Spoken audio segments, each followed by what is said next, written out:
ಕೆರೆಗೆ ಈಜಲು ಹೋಗಿ ಇಬ್ಬರು ಬಾಲಕರ ಸಾವು.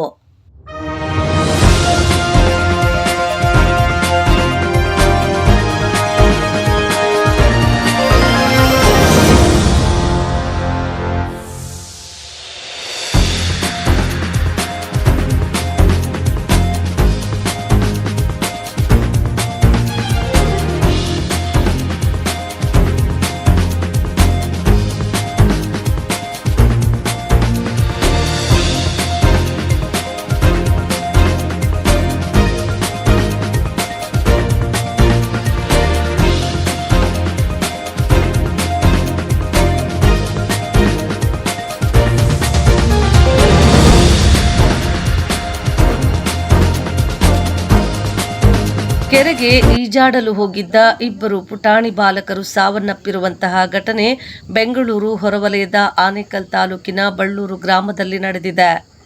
ರೆಹಮದ್ ಹಾಗೂ ಅನಿಕೇತನ ಇಬ್ಬರು ಮೃತ ದುರ್ದೈವಿಗಳಾಗಿದ್ದು, ರೆಹಮದ್ ಆಂಧ್ರ ಪ್ರದೇಶದ ಮೂಲದಿಂದ ಬಂದಿದ್ದ ದಂಪತಿಯ ಮಗನಾಗಿದ್ದಾನೆ.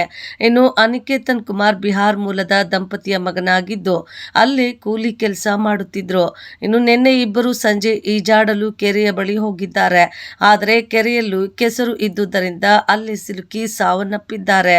ವಿಷಯ ತಿಳಿದ ನಂತರ ಪೊಲೀಸರು ಸ್ಥಳಕ್ಕೆ ಭೇಟಿ ನೀಡಿ ಮಕ್ಕಳ ಮೃತದೇಹಗಳನ್ನು ಹೊರತೆಗೆದು ಪೋಷಕರಿಗೆ ಒಪ್ಪಿಸಿದ್ದಾರೆ.